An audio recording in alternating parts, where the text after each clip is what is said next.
Yes, we begin this Friday afternoon with a lullaby and a look at the gray skies over the city of Portland, because this will likely be a very sleepy weekend for many of us.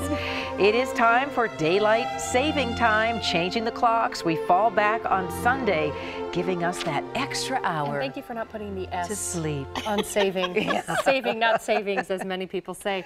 Hey, you know, we have, for some reason, this topic gets people so fired up, whether they love it or hate it. A lot of you have been letting us know on our Portland Today Facebook page how you plan to spend your weekend with the time change. Michael says he's going to spend it actually changing the clocks, the kitchen, the car, the grandfather clock, the alarm clock, wristwatches. He figures it'll take the extra hour. It's going to take him a full hour for all of that. Douglas says he's got little kids, so there is no extra hour. So true. Amen to that. That is so true. You know, the truth though, when we adjust the clocks, even for an hour, it can really affect our bodies. So we thought we'd talk about what we can do to sort of mitigate the damage that happens when we don't sleep right. And joining us now is Dr. Kim Atwell, the director of Adventist Health Sleep Center. Thanks for coming back to visit with us today. Does an hour really make that much difference? You know, Tracy, actually it really does. I mean, we have an internal clock which sets our schedule when we sleep, when we eat, when we go to work. When that clock gets out of sync to the environmental clock, for some of us that can be very difficult. And we might see in our colleagues who are a little more irritable the next day or a little bit moody because, you know, she says colleagues, not spouses. I was very careful with my choice of words. But, you know, their anticipated lunchtime might be off. Their anticipated, like, you know, exercise time might be off. And for some people, that change can be very difficult. You have something you call sleep debt. What do you mean by that? So what ends up happening is most of us are sleep deprived. Average American needs about 7 to 8 hours of sleep, and very little of us get that. So 1/3 of the population is sleep deprived. Now what happens with an hour change, we might have trouble getting to sleep, and in the morning waking up a little bit too early when we have the hour that falls back. So in about 3 or 4 days, you actually get even more sleep debt because you're not getting to sleep or you're waking up too soon. So sleep debt just basically means you haven't paid your debt and you're going to be sleepy in the daytime. I know the right answer here would be to go to bed when you normally would, so you actually get that extra hour. But a lot of people are going to push it, like I do. Don't you do that? You say, "Oh, I get an extra hour. I'm going to stay up an extra hour." Right, right. Yeah. One more episode on Netflix. Exactly, that's right. And we're all prone to doing things like that. I mean, it's a false sense of having, hey, I have an extra hour, but you really don't. So the best advice I can give you, don't go in sleep deprived. If you go in sleep deprived, you're going to have a harder time with the adjustment.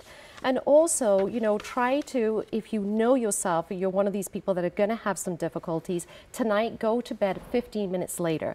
Tomorrow, go to bed 15 minutes later. Get up 15 minutes later. So then you don't have a sharp hour change on Monday. It's more like half an hour to 15-minute change. So you can do some things proactively going into the time change. Probably that the would same help. thing for our kids, I would bet. That's exactly right. Children, again, creatures of habit. We need routine. We need schedules. Kids more so. As adults, we do too. I tell my patients all the time, what do kids do when they're out of their schedule? They're irritable. What do adults do? They're irritable too. So for kids, you're absolutely right. Even more reason to keep their routine. So what I would suggest for parents with younger kids is try to keep them on a routine. And on Sunday, when they're going to bed, try to push their bedtime to a later bedtime. I have a easier time in the fall with the fall back than the spring forward. Is that generally the way it works? That's absolutely right, Kathy. The fall is usually easier to adjust and the spring is a lot more difficult.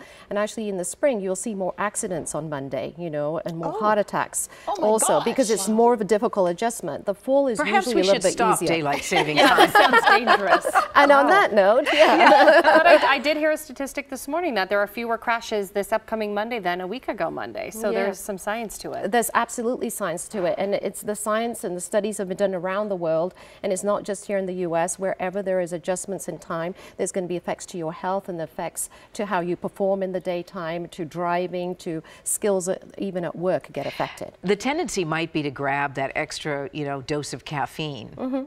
When you're having trouble dealing with it. Is that where we should go? So this is what I tell people about caffeine. Caffeine isn't necessarily bad. It's the amount of caffeine and the timing of the caffeine. So some tools you can use on Monday, you know, stay hydrated, Sunlight is your best friend. Now, we might not have a lot of sunlight Monday. Rod isn't here to tell us what the weather's going to be like. Oh, Chris is in just a few minutes. Okay. But, you know, using artificial lighting, that will alert you to get the wake up, you know, chemicals going in your body. And taking a quick stroll, like if you feel sleepy, don't just sit at your desk. Get up, do some stretching, walk up and down the hallway a little bit to wake yourself up. So those are some tools you can use. How about something like melatonin? Melatonin is great to help you with adjust to the cycle. So you can take melatonin 1 to 3 milligrams 60 minutes before your anticipated bedtime. So sometimes that it does help you with your sleep at night, and I use that a lot in patients of mine that are shift workers because that helps quite a bit. Wow. Okay. Yeah. Well, you know, speaking of Chris, he's got a 5-month-old, so I don't think either way he's going to get much sleep. I think he's in trouble no matter what, right? Well, Dr. Atwell, always great advice. Thank you. And we look Thank forward to your Rachel. next visit. And you were telling us you're a good sleeper. I'm so jealous. Well, I hope our viewers sleep well, stay healthy. Yeah.